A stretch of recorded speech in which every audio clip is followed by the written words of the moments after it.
repito, que se seja ajudado pela prece para sair desse estado, e é também quando é chegada a hora da libertação que se pode empregar a palavra transformação para os espíritos de minha ordem. Ó! Obrigado por vossas boas preces, obrigado, meu amigo. Sabeis quanto vos amava e vos amarei ainda muito mais agora. Continuai com vossas boas preces pelo meu adiantamento. Obrigado ao homem que soube divulgar essas grandes verdades santas, das quais tantos outros antes dele não se dignaram de ocupar-se. Sim, obrigado por terdes associado meu nome a tantos outros. Oraram por mim lendo algumas linhas que eu vos tinha vindo dar. Obrigado, também, a todos quantos oraram por mim. Hoje, graças à prece, cheguei a compreender o seu alcance. Por minha vez, tentarei ser útil a todos. Eis o que tinha a vos dizer e ficai tranquilos. Hoje não tenho mais dinheiro a lamentar, mas, ao contrário, tenho todo o meu tempo a vos dar. Não vos deve surpreender muito esta mudança. Pois bem, doravante será assim, pois agora vejo muito claro, lá e de longe. Pierre Legai. Observação: o novo estado em que se encontra Pierre Legai, cessando de se julgar neste mundo, pode ser considerado como um segundo despertar do espírito. Esta situação se prende à grande questão da morte espiritual, que está em estudo neste momento. Agradecemos aos espíritas que, tendo em vista o nosso relato, oraram por esse espírito. Podem ver que ele se apercebeu disto e achou-se bem. Ano 8, maio de 1865, número 5. Conversas de além-túmulo. O Dr. Vignal. Sociedade de Paris, 31 de março de 1865, Médium, Sr. Desliens. Por certo, nossos leitores se lembram dos interessantes estudos sobre o espírito de pessoas vivas, publicados na revista de janeiro e março de 1860, e aos quais se haviam submetido os senhores Conde de R. e o Dr. Vignal. Este último, afastado há vários anos, faleceu em 27 de março de 1865. Na véspera do enterro, perguntamos a um sonâmbulo muito lúcido, que via bem os espíritos, se o enxergava. Disse ele: vejo um cadáver, no qual se opera um trabalho extraordinário. Disse uma massa que se agita, e como algo que faz esforços para se libertar dela, mas que tem dificuldade em vencer a resistência. Não distingo forma de espírito bem determinada. No dia 31 de março o Dr. Vignal foi evocado na Sociedade de Paris. O mesmo sonâmbulo assistia, adormecido, à sessão durante a evocação. Viu e o descreveu perfeitamente, enquanto se comunicava com o médium de sua escolha. Dizemos de sua escolha porque a experiência demonstra o inconveniente de impor um médium ao espírito, que pode não encontrar nele as condições necessárias para se comunicar livremente. Quando se faz pela primeira vez a evocação de um espírito, convém que todos os médiuns presentes se ponham à sua disposição e esperem que se manifeste por um deles. Nesta sessão havia 11 médiuns. Caro Sr. Vignal, todos os vossos antigos colegas da Sociedade de Paris guardaram de vós a melhor lembrança, e eu, em particular, a das excelentes relações, que não se descontinuaram entre nós. Chamando-vos ao vosso meio, tivemos por objetivo, antes de tudo, dar-vos um testemunho de simpatia, e ficaremos muito felizes se quiserdes ou se puderdes vir conversar conosco. Resp. Caro amigo e digno mestre, vossa boa lembrança e vossos testemunhos de simpatia me sensibilizam bastante. Se hoje posso vir a vós e assistir, livre e desprendido, a esta reunião de todos os nossos bons amigos e irmãos espíritas, é graças ao vosso bom pensamento e assistência que vossas preces me trouxeram.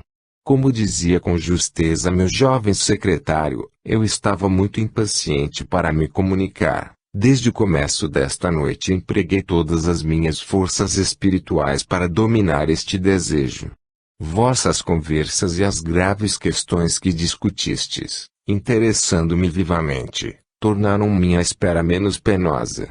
Perdoai, caro amigo, mas eu precisava manifestar o meu reconhecimento. Nota: desde que se tratou do Sr. Vignal, o médium sentiu, efetivamente, a influência desse espírito, que desejava comunicar-se por ele. P. Antes de mais, dizei como vos achais no mundo dos espíritos. Ao mesmo tempo, tende a bondade de descrever o trabalho da separação, vossas sensações nesse momento e dizer ao cabo de quanto tempo recobrastes a razão. Resp. Estou tão feliz quanto se pode ser, quando a gente vê se confirmarem plenamente todos os pensamentos secretos, que se pode ter emitidos sobre uma doutrina consoladora e reparadora. Sou feliz. Sim, porque agora vejo sem qualquer obstáculo desdobrar-se à minha frente o futuro da ciência e da filosofia espíritas. Mas afastemos por hoje essas digressões inoportunas. Virei novamente vos entreter a respeito, sabendo que minha presença vos dará tanto prazer quanto eu mesmo experimento em vos visitar. O desligamento foi muito rápido, mais rápido do que meu pouco mérito permitia esperar. Fui ajudado poderosamente por vosso concurso, e vosso sonâmbulo vos deu uma ideia muito clara do fenômeno da separação, para que eu insista na mesma tecla. Era uma sorte de oscilação descontínua, uma espécie de arrebatamento em dois sentidos opostos. O espírito triunfou, já que aqui estou. Não deixei o corpo completamente senão no momento em que foi depositado na terra. Vim convosco. P. Que pensais do serviço que foi feito nos vossos funerais? Julguei um dever estar presente. Naquele momento estavais bastante desprendido para vê-lo, e as preces que eu disse por vós, não ostensivas, naturalmente, chegaram até vós. Resp. Sim. Como vos disse, vossa assistência tudo fez em parte e eu vim convosco, abandonando completamente minha velha crisálida. As coisas materiais pouco me tocam, aliás, vós o sabeis. Eu só pensava na alma e em Deus. P. Lembrai-vos de que a pedido vosso, 5 anos atrás, em fevereiro de 1860, fizemos um estudo sobre vós, quando ainda estavais vivo. Naquele momento vosso espírito desprendeu-se para vir conversar conosco. Podeis descrever-nos, tanto quanto possível, a diferença existente entre o vosso desprendimento atual e o de então? Resp. Sim, certamente, eu me lembro. Mas que diferença entre o meu estado de então e o de hoje? Então a matéria ainda me constrangia com a sua malha inflexível. Eu queria me desligar de maneira mais absoluta e não podia. Hoje sou livre. Um vasto campo, o do desconhecido, abre-se à minha frente e, com a vossa ajuda e a dos espíritos bons, aos quais me recomendo, espero avançar e me penetrar o mais rapidamente possível dos sentimentos que devo experimentar e dos atos que preciso realizar para subir o caminho da prova e merecer o mundo das recompensas. Que majestade! Que grandeza! É quase um sentimento de assombro que domina, porquanto, fracos como somos, queremos fixar as sublimes claridades. P. De outra vez estimaremos muito continuar esta conversa, quando quiserdes regressar entre nós. Resp. Respondi sucintamente e sem sequência às vossas diversas perguntas. Não exigis ainda muito de vosso fiel discípulo, pois não estou inteiramente livre. Conversar ainda seria minha felicidade. O meu guia modera meu entusiasmo e já pude apreciar bastante a sua bondade e sua justiça, para me submeter inteiramente à sua decisão, por mais pesar que eu sinta em ser interrompido. Consolo-me pensando que poderei vir muitas vezes assistir incógnito às vossas reuniões. Falarei convosco algumas vezes, amo-vos e quero prová-lo. Mas outros espíritos mais adiantados que eu reclamam prioridade e eu deveria pagar-me ante os que houveram por bem permitir ao meu espírito dar livre curso à torrente de pensamentos que eu havia acumulado.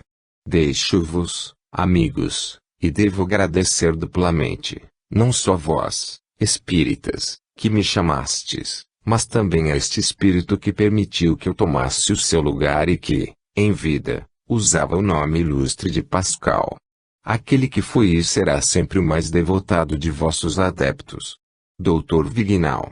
Nota: com efeito, o espírito Pascal deu em seguida a comunicação publicada adiante, sob o título de O Progresso Intelectual. Ano 8, junho de 1865, número 6. Os espíritos na Espanha. Cura de uma obsedada em Barcelona. Sob o primeiro título publicamos, em setembro de 1864, um artigo no qual estava provado, por fatos autênticos, que, para os espíritos, não havia Pirineus, e que eles até se riam dos autos de fé. A carta do Sr. Delany, publicada em nosso último números, é uma nova prova. Aí se menciona sumariamente a cura de uma obsessão, devida ao zelo e à perseverança de alguns espíritas sinceros e devotados de Barcelona.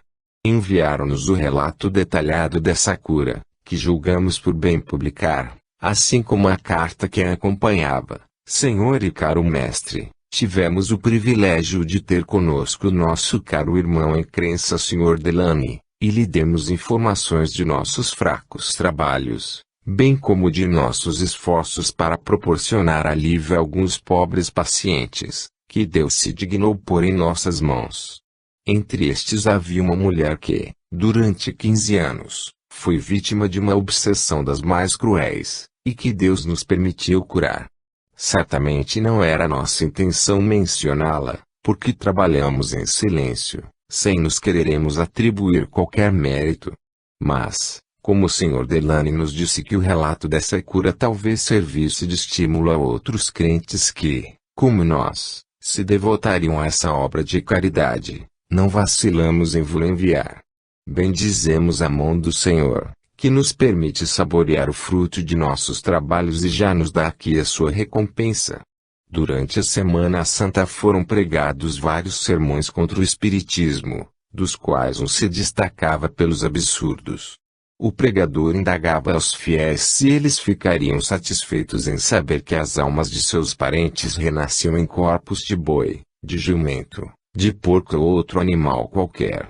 Eis, diz ele, o Espiritismo, meus caros irmãos, ele é perfeito para o espírito leviano dos franceses, mas não para vós, espanhóis, sérios demais para o admitir e nele acreditar.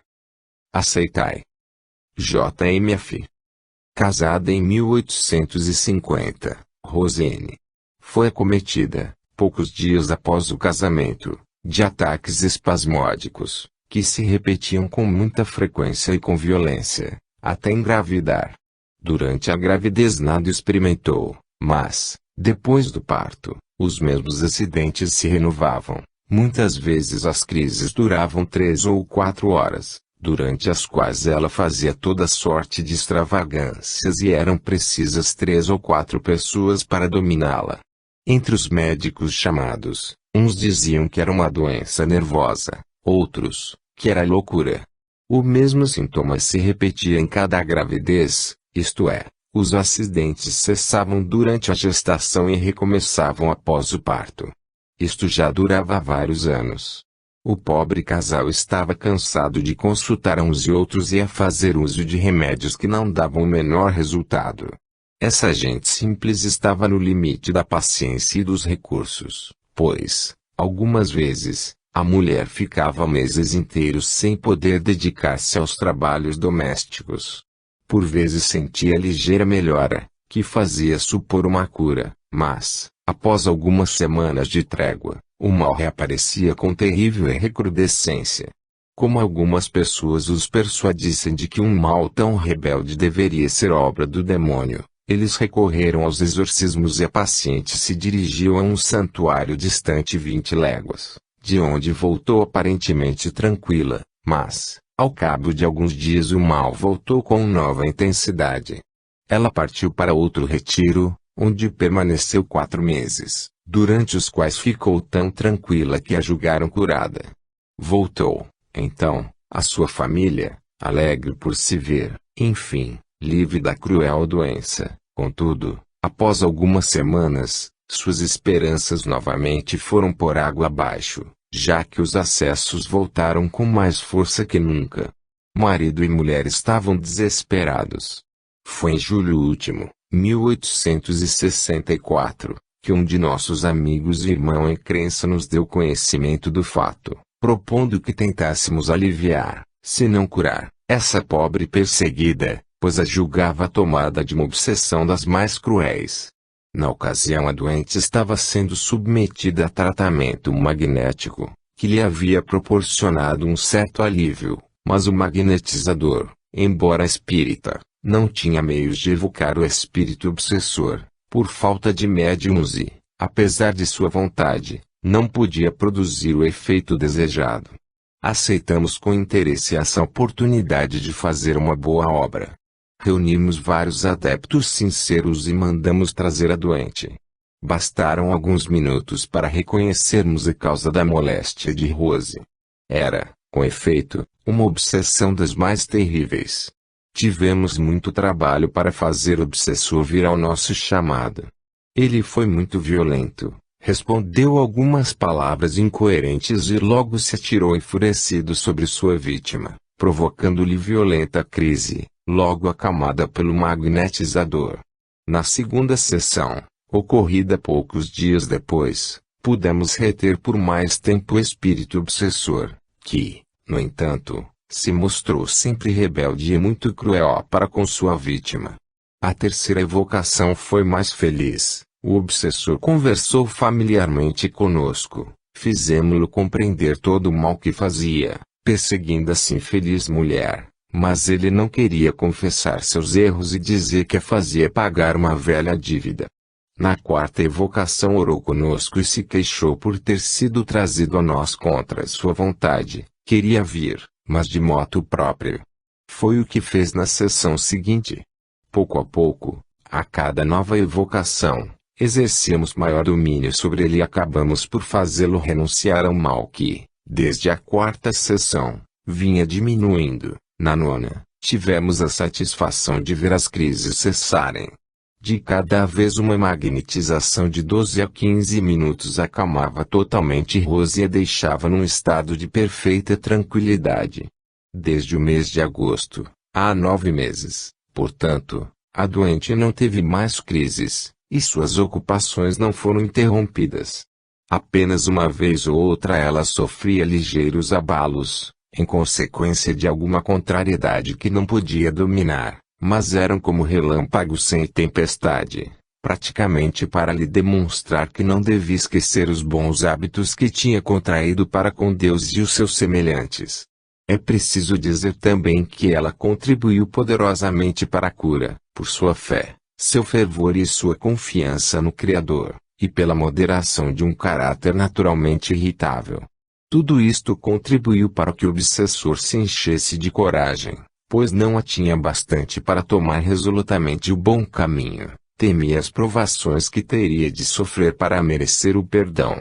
Mas, graças a Deus, e com o poderoso auxílio de nossos bons guias, já está no bom caminho e faz tudo o que pode para ser perdoado. Hoje, ele que dá bons conselhos àquela quem perseguiu por tanto tempo e que é agora robusta e alegre, como se nada tivera. Contudo, de 8 em 8 dias ela vem submeter-se a uma magnetização e, de vez em quando, evocamos seu antigo perseguidor, para o fortalecer em suas boas resoluções. Eis a sua última comunicação, dada em 19 de abril de 1865. Eis-me aqui. Venho agradecer vossa boa perseverança para comigo. Sem vós, sem esses espíritos bons e benevolentes, aqui presentes, eu jamais teria conhecido a felicidade que agora sinto, ainda me arrastaria no mal, na miséria. Oh! Sim, miséria, porque não se pode ser mais infeliz do que eu era, sempre a fazer o mal e sempre desejoso de fazer. Quantas vezes, vos disse que não sofria. Só agora vejo quanto sofria. Neste mesmo instante ainda sinto esses sofrimentos, mas não como antes. Hoje é o arrependimento e não a incessante vontade de fazer o mal. Oh, não! Que o Deus de bondade dele me preserve e que eu seja fortalecido para não mais recair na pena. Oh! Não mais essas torturas, não mais esses males causticantes que não deixam a alma nenhum momento de repouso. Isso é bem o inferno, que está com aquele que faz o mal, como eu fazia. Fiz o mal por ressentimento, por vingança, por ambição. O que lucrei com isto? Aí, repelido pelos espíritos bons, não os podia compreender quando se aproximavam de mim e eu escutava suas vozes, porque não me era permitido vê-los. Não. Hoje Deus permitiu, é por isto que sinto um bem-estar que jamais experimentei, porque, a despeito de sofrer bastante, entrevejo o futuro e suporto meus sofrimentos com paciência e resignação, pedindo perdão a Deus e assistência aos espíritos bons para aquela quem persegue por tanto tempo. Que ela me perdoe, dia virá, e talvez não custe, em que lhe poderei ser útil. Termino agradecendo e vos pedindo que continueis a me favorecer com as vossas preces e com a amizade que me testemunhastes, e me perdoando pelo trabalho que vos dei. Oh! Obrigado, obrigado. Não podeis saber quanto meu espírito é grato pelo bem que me fizestes. Rogai a Deus que me perdoe os espíritos bons para que estejam comigo, a fim de me ajudarem e me fortalecerem. Adeus. Pedro. Depois desta comunicação recebemos o seguinte de nossos guias espirituais: a cura chega ao fim. Agradecei a Deus que se dignou acolher vossas preces e se servir de vós para que um inimigo obstinado se tivesse tornado hoje um amigo, porque, tendes certeza, um dia esse espírito fará tudo o que for possível por essa pobre família, que por tanto tempo atormentou.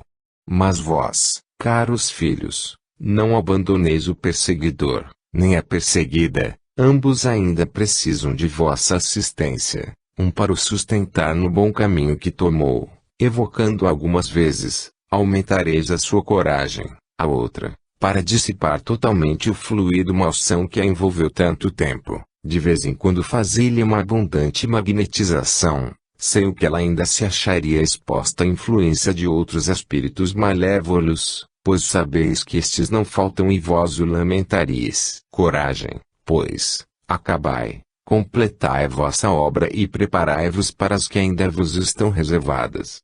Sede firmes, vossa tarefa é espinhosa, é verdade, mas, também, se não vos dobrardes, como será grande vossa recompensa? Vossos guias não basta relatar fatos mais ou menos interessantes, o essencial é deles tirar uma instrução, sem o que não tem proveito.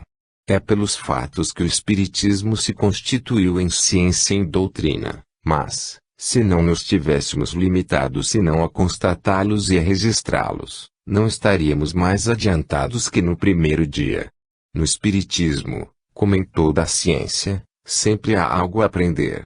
Ora, é pelo estudo, pela observação e pela dedução dos fatos que se aprende. É por isso que, quando é o caso, fazemos seguir os que citamos das reflexões que nos sugerem, quer venham confirmar um princípio conhecido, quer sirvam de elemento a um princípio novo. Em nossa opinião, é o meio de cativar a atenção das pessoas sérias. Uma primeira observação a fazer sobre a carta relatada acima é que, a exemplo dos que compreendem a doutrina em sua pureza, seus adeptos fazem abnegação de todo amor próprio, não se exibem e nem procuram brilhar, fazem o bem sem ostentação e sem se vangloriarem das curas que obtêm, porque sabem que não as devem ao seu talento, nem ao seu mérito pessoal, e que Deus lhes pode retirar esse favor quando lhe aprouver. Não buscam clientela nem reputação, encontram sua recompensa na satisfação de ter aliviado um aflito e não no vão sufrágio dos homens. É o meio de granjear o apoio dos espíritos bons, que deixam orgulho aos espíritos orgulhosos. Os casos de cura como este, como os de Marmande e outros não menos meritórios, sem dúvida são um encorajamento, são, também, excelentes lições práticas, que mostram a que resultados se pode chegar pela fé, pela perseverança e por uma sábia e inteligente direção, mas o que não deixa de ser um bom ensinamento é o exemplo da modéstia, da humildade e do completo desinteresse moral e material. Nos centros animados de tais sentimentos é que se obtêm esses resultados maravilhosos, porque aí se é verdadeiramente forte contra os espíritos maus. Não é menos notável que desde que o orgulho aí penetre, que o bem não se faça exclusivamente pelo bem e que aí se busque a satisfação do amor próprio, a força declina. Notemos, igualmente, que é nos centros verdadeiramente sérios que se fazem os mais sinceros adeptos, porque os assistentes são tocados pela boa impressão que recebem, ao passo que nos centros levianos e frívolos só se é atraído pela curiosidade, que nem sempre é satisfeita. É compreender o verdadeiro objetivo da doutrina empregá-la a fazer o bem aos desencanados, como aos encanados. Convenhamos que é pouco recreativo para certa gente, mas é mais meritório para os que a isso se devotam. Assim, estamos satisfeitos por ver se multiplicarem os centros que se entregam a esses trabalhos úteis, as criaturas aí se instruem prestando serviço, e os assuntos de estudo aí não faltam. São os mais sólidos sustentáculos da doutrina. Não é um fato muito característico ver, nas duas extremidades da Europa, no norte da Rússia e no sul da Espanha, reuniões espíritas animadas pelo mesmo pensamento de fazer o bem, agindo sob o impulso dos mesmos sentimentos de caridade para com seus irmãos. Não é um indício da irresistível força moral da doutrina, que vence todos os obstáculos e não conhece barreiras. Na verdade, é preciso ser muito desprovido de boas razões para combatê-la. Quando se está reduzido aos tristes expedientes utilizados pelo pregador de Barcelona, acima citado, seria perder tempo refutá-los. Só há que lamentar os que se deixam ir a semelhantes aberrações, que provam a mais cega ignorância, ou a mais insigne má-fé. Disso, porém, não resulta uma instrução menos importante. Suponhamos que a mulher Rose tivesse acreditado nas asserções do pregador e que tivesse repelido o espiritismo, o que teria acontecido? Não se teria curado, teria caído na miséria, por não poder trabalhar. Ela e o marido talvez tivessem amaldiçoado a Deus, ao passo que agora o bendizem, e o espírito mau não se teria convertido ao bem. Do ponto de vista teológico, são 3 almas redimidas pelo Espiritismo, e que o pregador teria deixado que se perdessem. Vendo os primeiros sintomas, compreende-se que a ciência tenha podido enganar-se, porque tinham todos os caracteres de um caso patológico. Todavia, não era nada disso. Só o Espiritismo podia descobrir a sua verdadeira causa e a prova é que a ciência, com seus remédios, foi impotente durante longos anos. Ao passo que, em alguns dias, ele triunfou sem medicamentos, unicamente pela moralização do ser perverso, que era o seu autor. O fato aí está, e milhares de fatos semelhantes. Que dizem os incrédulos? É o acaso, a força da natureza, a doente devia curar-se. E certos padres? Dizemos certos padres intencionalmente, porque nem todos pensam da mesma forma. Essa mulher foi curada pelo demônio, e teria sido melhor para a salvação de sua alma que tivesse ficado doente. A mulher Rose não é desta opinião, como por isto agradece a Deus e não ao demônio, ora e faz boas obras, absolutamente não julga comprometida sua salvação. Em segundo lugar, ela prefere ter sido curada e trabalhar para alimentar os filhos a vê-los morrer de fome. Em nossa opinião, Deus é fonte de todo bem. Mas se o diabo é o verdadeiro ator em todos os casos de obsessão, de onde vem a impotência dos exorcismos? É um fato positivo que, não só em semelhantes casos o exorcismo sempre falhou, mas que as cerimônias desse gênero sempre se fizeram seguir de recrudescência no mal. Morzini ofereceu memoráveis exemplos. O diabo é, pois, mais poderoso que Deus, já que resiste aos seus ministros, aos que lhe opõem coisas santas. E, contudo, quem os espíritas invocam? A quem solicitam apoio? A Deus. Porque triunfam com a mesma assistência, quando os outros falham. Eis a razão, em primeiro lugar, o retorno do obsessor ao bem e, por conseguinte, a cura do doente. E isto é um fato material, provam que não é um demônio, mas um espírito mau, susceptível de melhorar-se.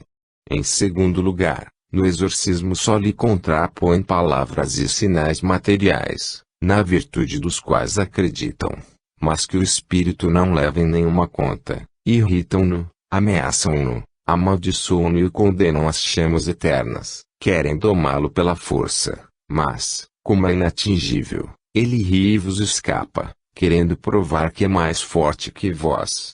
Pelo espiritismo falam-lhe com doçura, procuram fazer que nele vibre a corda do sentimento e lhe mostram a misericórdia de Deus, fazem-lhe entrever a esperança e o conduzem suavemente ao bem. Eis todo o segredo. O fato acima apresenta um caso particular, o da suspensão das crises durante a gravidez. De onde vem isto? Que a ciência o explique, se puder. Eis a razão dada pelo espiritismo. A doença não era loucura, nem uma afecção nervosa. A cura é a prova disto. Era bem uma obsessão. O espírito obsessor exercia uma vingança. Deus o permitia para servir de provação e de expiação à mãe e, além disso, porque, mais tarde, a cura desta devia levar à melhora do espírito. Mas as crises, durante a gestação, podiam prejudicar a criança. Deus queria mesmo que a mãe fosse punida pelo mal que fizera, mas não queria que o ser inocente que trazia no ventre sofresse por isto. É por tal motivo que, durante esse tempo, foi retirada toda a liberdade de ação aos seus perseguidores. Como o Espiritismo explica coisas para quem quiser estudar e observar. Quantos horizontes abrirá a ciência, quando esta levar em conta o elemento espiritual. Como estão longe de compreendê-los que só o veem nas manifestações curiosas. Ano 8, julho de 1865, número 7. Variedades. Manifestações espontâneas diversas. Uma carta de um dos nossos correspondentes contém o seguinte relato. Começo por uma recordação de minha infância, que jamais esqueci, embora remonte a uma época já bem afastada. Em 1819 ou 1820, falou-se muito em Saumur de uma aparição a um oficial da guarnição da cidade. Aquele oficial, hospedado na casa de uma família distinta, deitou-se pela manhã para repousar de uma noite insone. Algumas horas depois, abrindo os olhos, percebeu uma sombra no quarto, vestida de branco. Julgando uma brincadeira de um de seus camaradas, levantou-se para ir ao brincalhão. A sombra recuou à sua frente, deslizou para a couve e desapareceu. A porta, que ele havia fechado para não ser incomodado, ainda estava fechada, e uma mocinha da casa, doente há algum tempo, acabava de morrer naquele mesmo instante. O fato, que resvala no espiritismo, lembrou a um de seus camaradas, senhor de R., tenente de cavalaria, um sonho extraordinário que tivera há muito tempo e que então deu a conhecer. Estando na guarnição de Versalhes, o senhor R. sonhou que via um homem cortando a garganta e recolhendo sangue num vaso. Levantou-se às 5 horas da manhã, muito preocupado com o sonho e dirigiu-se ao quartel de cavalaria. Estava em serviço. Seguindo uma rua ainda deserta, percebeu um grupo de pessoas examinando algo com muita atenção.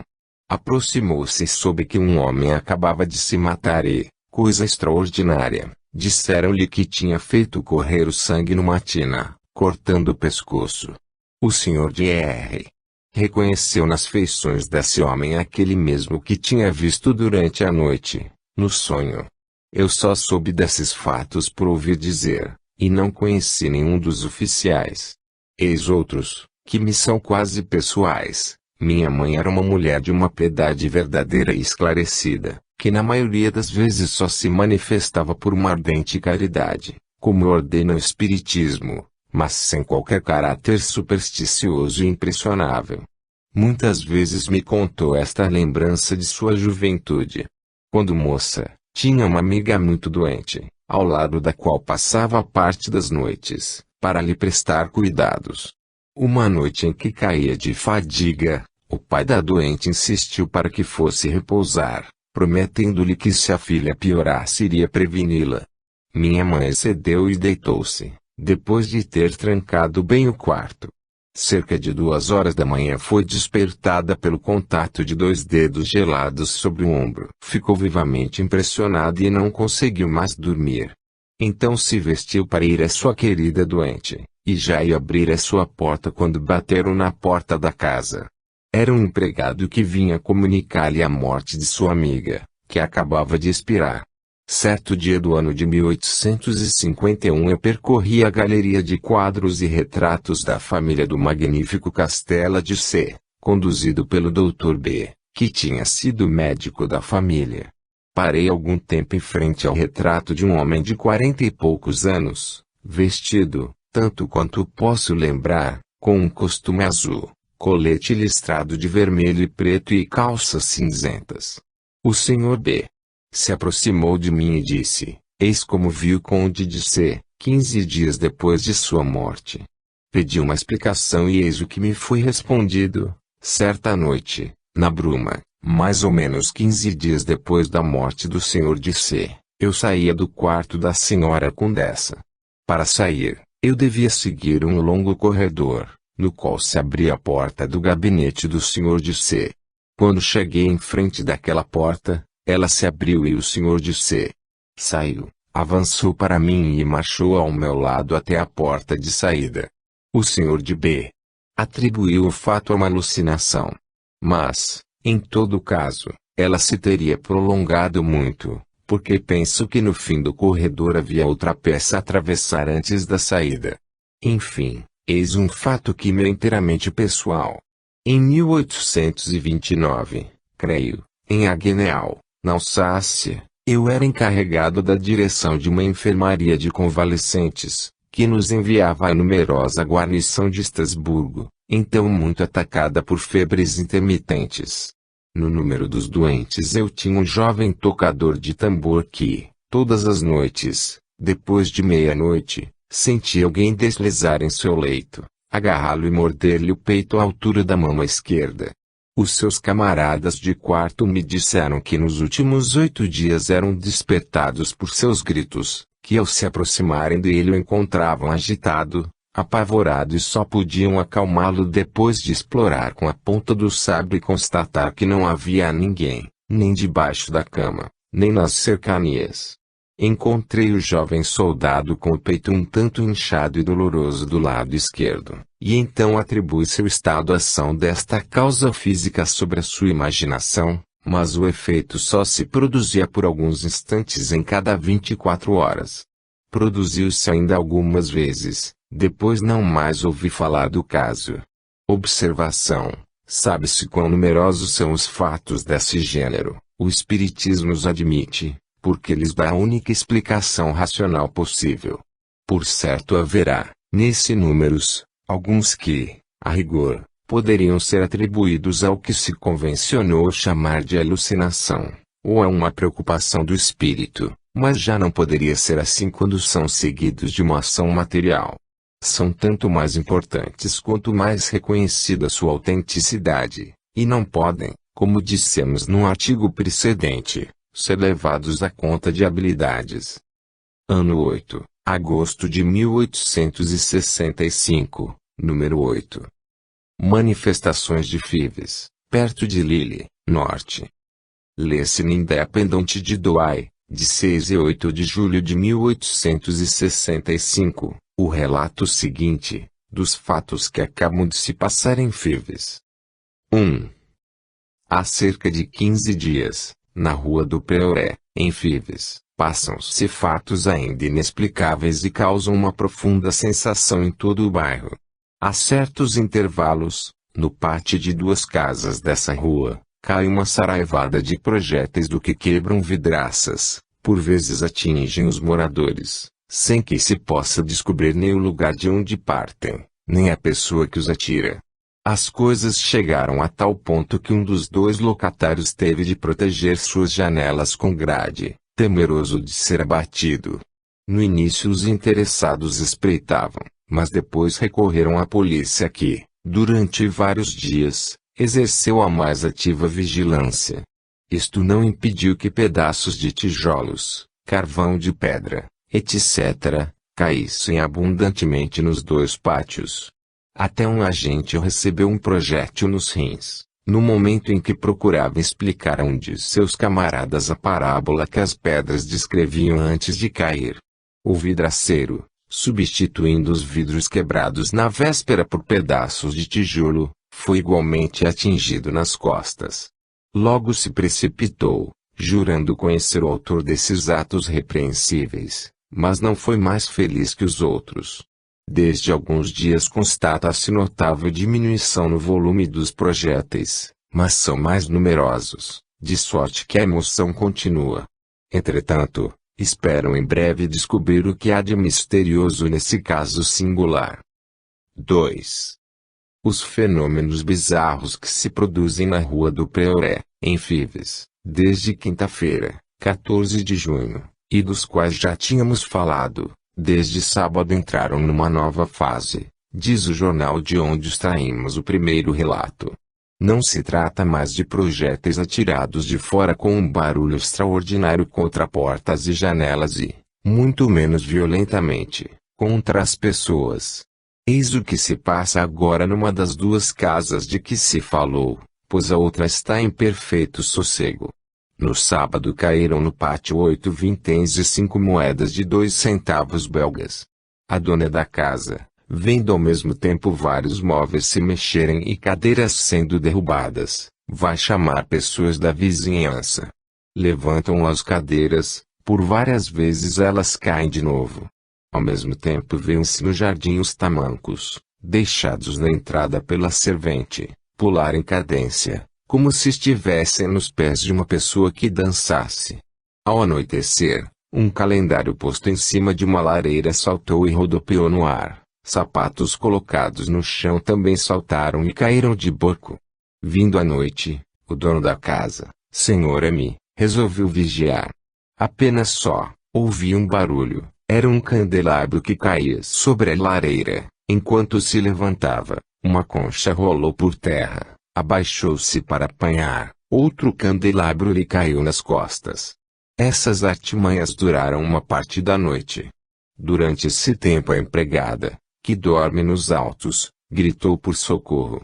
Encontraram-na tão apavorada que não puderam duvidar de sua sinceridade quando afirmou que lhe haviam batido. Fizeram-na descer e deitar-se num gabinete vizinho. Logo ouviram seus lamentos e até os golpes que recebia. Esta moça ficou doente e teve de voltar para a casa dos pais. Na manhã de domingo e no dia seguinte ainda caíram vinténs e centavos belgas no pátio. À tarde a senhora X saiu com uma de suas amigas, depois de ter vistoriado toda a casa e sem nada encontrar fora de ordem. A porta foi fechada cuidadosamente. Ninguém podia entrar. Ao voltar, a senhora X encontrou desenhado sobre a cama um grande 8, com meias e chales que estavam guardados num armário. À noite, com o marido, o sobrinho e um pensionista, que com ela constituem toda a gente da casa, fez inspeção em todos os aposentos. Na manhã do dia seguinte, ao subir ao quarto outrora ocupado pela empregada, encontrou sobre o leito um desenho esquisito, formado com bonés e, na parte inferior da escada, 12 degraus cobertos com paletós de seu marido, do sobrinho e do pensionista, estendidos e cobertos por um chapéu. Terça-feira pela manhã ainda caiu no pátio 1 centavo belga. Tinham intenção de o dar aos pobres, assim como as moedas caídas 2 dias antes. Mas eis que o estojo onde estavam guardados saltou de um aposento a outro e o dinheiro desapareceu, assim como a chave da secretária. Varrendo a sala de jantar, subitamente viram 2 facas se fincarem no soalho e outra no teto. De repente uma chave caiu no pátio. Era da porta da rua, depois veio a da secretária, em seguida vieram os chales, os lenços, enrolados e em nós, que tinham desaparecido há algum tempo. À tarde foi visto na cama do Sr. M. uma roda feita com roupas e no celeiro um desenho do mesmo gênero, formado por um velho capote enrolado e uma canastra. Todos estes fatos, bem como os de que falamos sábado, são atestados por pessoas da casa, cujo caráter está longe de ser levado ao exagero ou à ilusão. Parecem mais singulares ainda porque a vizinhança é bem habitada e porque uma vigilância ativa e incessante foi exercida nas últimas 3 semanas. Pode imaginar-se o quanto as pessoas da casa sofrem com esse estado de coisas.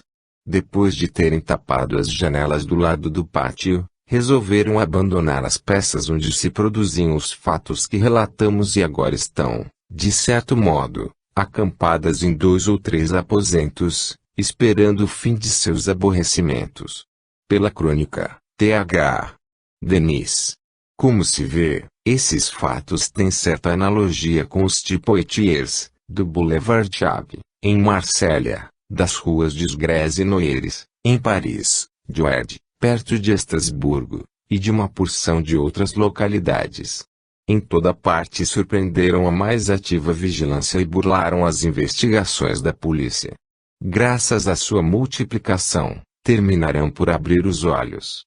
Se só se produzissem num único lugar, seríamos levados a atribuí-los a uma causa local, mas, quando se sucedem em pontos tão afastados em diferentes épocas, forçoso é reconhecer que a causa está no mundo invisível, já que não a encontramos no nosso. Em presença de fatos tão multiplicados e, por conseguinte, com testemunhas tão numerosas, a negação é quase impossível, de modo que vemos as notícias se limitarem, geralmente, a meros relatos. Os espíritos anunciaram que manifestações de toda a natureza iam produzir-se em todos os pontos. Com efeito, se examinarmos o que se passa desde algum tempo, veremos que são fecundos em recursos que atestam sua presença. Os incrédulos pedem fatos, os espíritos lhes fornecem a todo instante, com um valor tanto maior quanto não são provocados e se produzem sem o concurso da mediunidade ordinária e, na maior parte do tempo, entre pessoas estranhas ao espiritismo.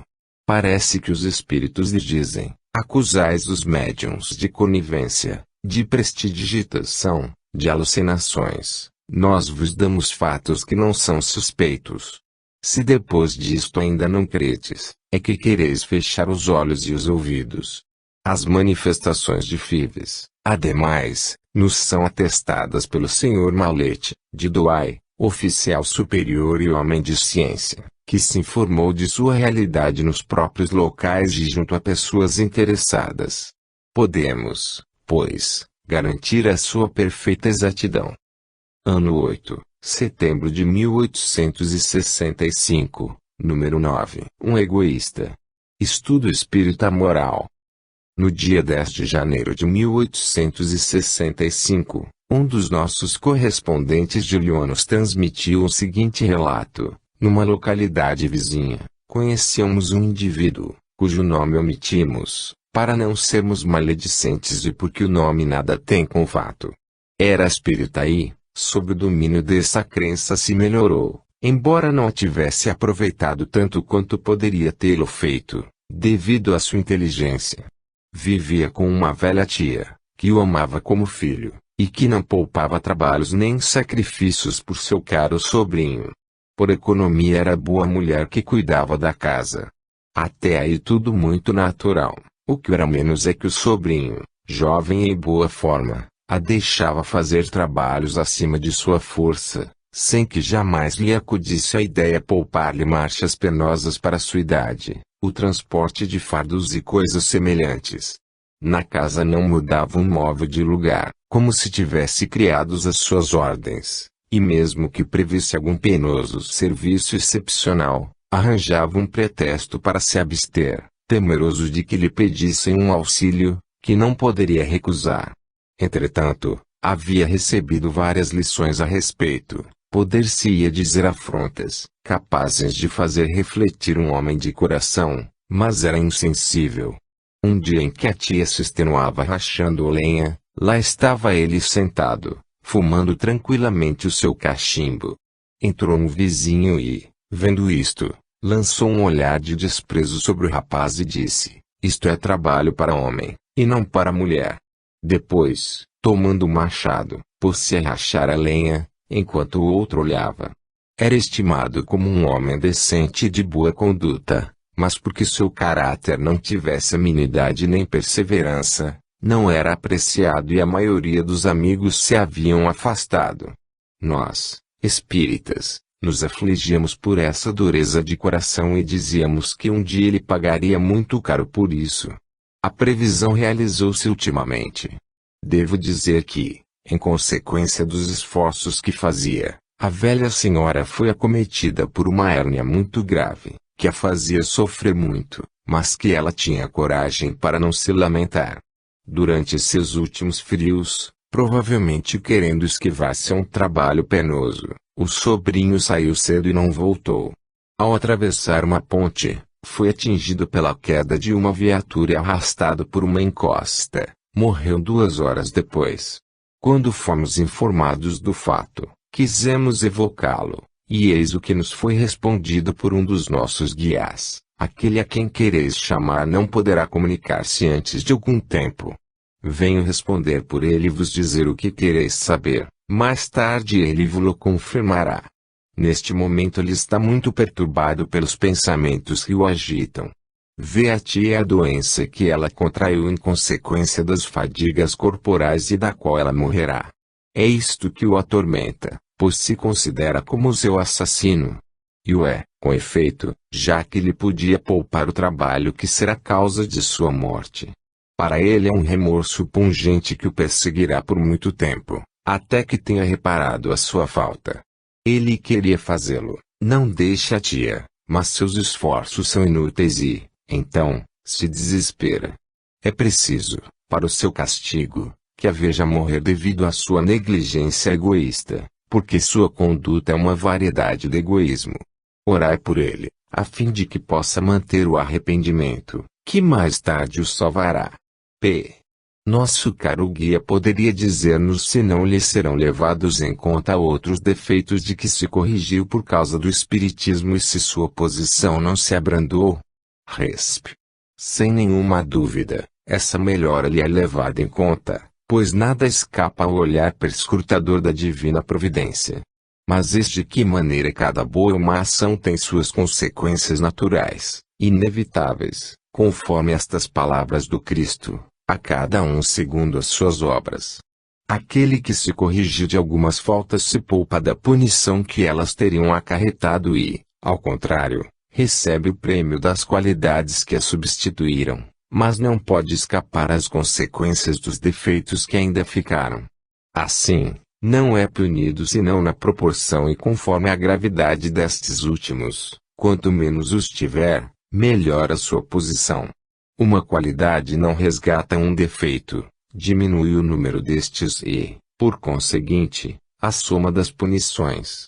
Os defeitos dos quais se corrigem primeiro, são os mais fáceis de ser extirpados, e aquele do qual se libertam mais dificilmente é o egoísmo. Julgam ter feito bastante porque moderaram a violência do caráter, se resignaram à sorte ou se livraram de alguns maus hábitos. Sem dúvida é algo que aproveita, mas não impede de pagarem o tributo de depuração pelo resto. Meus amigos, o egoísmo é o que melhor se vê nos outros, porque sentimos o seu contragolpe e porque o egoísta nos fere, mas o egoísta encontra em si mesmo sua satisfação, razão porque dele não se apercebe. O egoísmo é sempre uma prova de secura do coração, estiola a sensibilidade para os sofrimentos alheios. O homem de coração, ao contrário, sente esse sofrimento e se emociona. É por isto que se sacrifica para os poupar ou os mitigar nos outros, porque gostaria que fizessem o mesmo por ele. Assim, é feliz quando evita uma pena ou um sofrimento a alguém, tendo se identificado com o mal de seu semelhante. Experimenta um alívio real quando não mais existe o mal. Contai com o seu reconhecimento se lhe prestardes serviço. Mas do egoísta não espereis senão a ingratidão. O reconhecimento em palavras nada lhe custa, mas em ação o fatigaria e lhe perturbaria o repouso. Só age por outro quando forçado, e jamais espontaneamente. Seu apego está na razão do bem que espera das pessoas, e isto algumas vezes malgrado seu.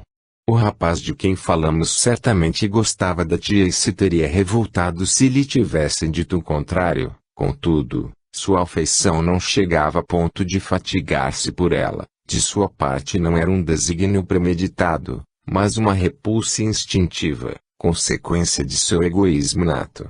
A luz que não souber achar em vida, hoje lhe aparece e ele lamenta não ter aproveitado melhor os ensinamentos que recebeu.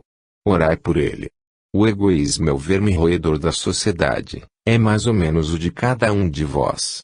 Em breve eu vos darei uma dissertação, na qual ele será encarado sob seus diversos matizes. Será um espelho, olhai-o com cuidado, para ver se não percebeis num canto qualquer um reflexo de vossa personalidade. Vosso guia espiritual. Ano 8, outubro de 1865, número 10. Partida de um adversário do espiritismo para o mundo dos espíritos. Escrevem-nos de V. Há algum tempo morreu um eclesiástico nas nossas vizinhanças. Era um adversário declarado do espiritismo, mas não um desses adversários furibundos, como se vê em tantos, que suprem a falta de boas razões pela violência e pela injúria. Era um homem instruído, de inteligência superior. Combatia-o com talento, sem acrimônia e sem se afastar das conveniências. Infelizmente para ele, e a despeito de todo o seu saber e incontestável mérito, só lhe pôde opor os lugares comuns ordinários e, para o derrubar, não encontrou nenhum desses argumentos que levam o espírito das massas a uma convicção irresistível.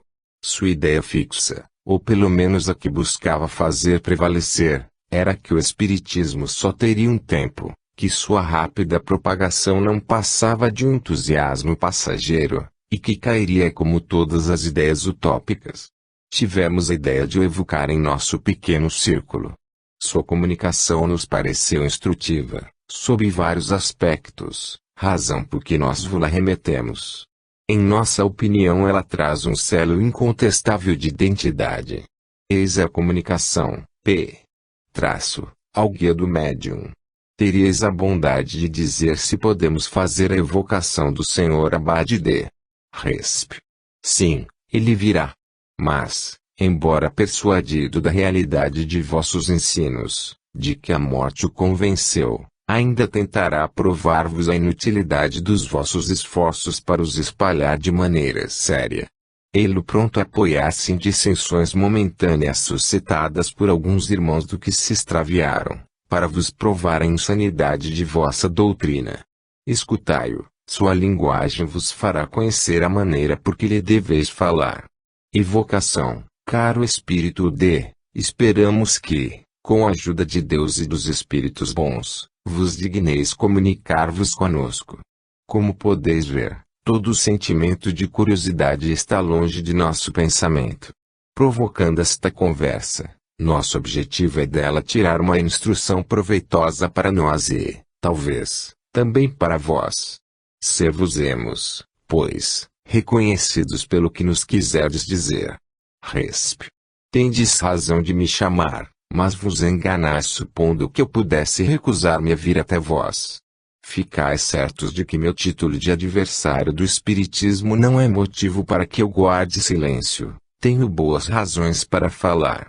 Minha vinda é uma confissão, uma afirmação dos vossos ensinos. Eu sei e o reconheço. Estou convencido da realidade das manifestações que hoje experimento, mas não é uma razão para que lhe reconheça a excelência, nem que admita como certo o objetivo a que vos propondes. Sim, os espíritos se comunicam, e não apenas os demônios, como ensinamos, e por cálculo. É inútil que me estenda a respeito, pois conheceis tão bem quanto eu as razões que nos levam a agir assim.